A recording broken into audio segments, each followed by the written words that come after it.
Hey guys, this is Mr. Breen, and in this video I'll be talking about basic case usage for the nominative and accusative cases.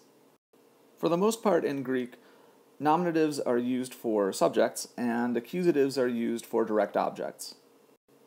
In this first sentence, ha auturgos phile ton agron, ha auturgos is a nominative and ton agron is accusative.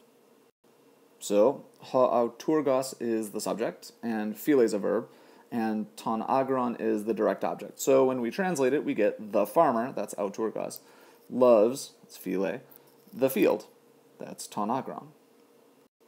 Nominatives can also be used as subject complements in linking kernels.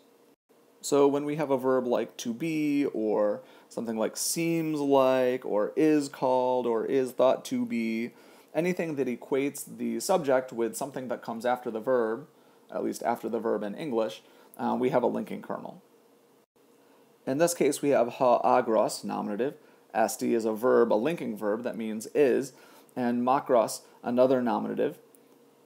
So makros is a subject complement, and we translate this, the field, the subject, is large, which refers back to the subject.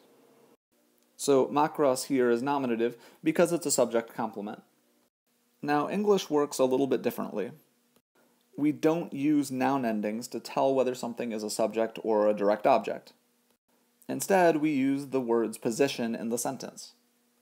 So in this first sentence, the smugglers laundered the money, we know it's the smugglers that are doing the laundering because this comes before the verb. And we know it's the money that is being laundered because it comes after the verb. We know it's the direct object because it comes after the verb. The same thing is true in this next sentence, the judge's bribe was substantial. This is a linking kernel, and we know that bribe is the subject because it comes before the verb, and we know that substantial is the subject complement because it comes after the verb. We don't need to use word endings here at all. Instead, we use the word's position. The only thing that we use in English for word endings is plurals versus singulars, so smugglers rather than a smuggler, or possession, judges with an apostrophe S. If you mix up your word order in English, you're going to start to sound weird. And, if you're sort of small and green and wizened, maybe people will treat you with lots of respect like some kind of ancient martial arts master, but you probably don't want to go around saying things like, never caught them, the FBI did. No. Okay, now we know that the FBI here is the subject, and them is the DO, and caught is the verb, but it's just not the way we talk. Okay, that would be very strange in English. In Greek, it isn't word order that tells us what the subject and the direct objects are. Instead, it's the noun's endings, the nominative and accusative case endings that do that.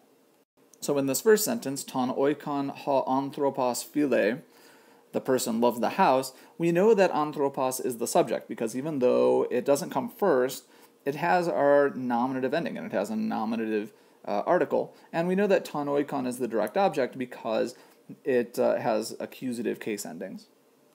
In this other sentence, hasitos kalos esti, okay, we know that hasitos is the subject because it has our nominative article and nominative ending. And we know kalos is our subject complement. Now here, both of these are nominative, but the reason why we know hasitos is the subject is because, that's a noun, and kalos is an adjective, and in our sentence here we have a subject, a linking verb, and a subject complement, and subject complements can be either nouns or adjectives, but subjects can only be nouns. So this must be our subject, and kalos must be, our adjective must be our subject complement. And it translates to the grain, hasitos, is beautiful. Take a minute to practice translating some of these sentences. Go ahead and pause the video so that you'll have some time to write, and I'll give a little bit of a pause, and then I'll put the answers up on the screen.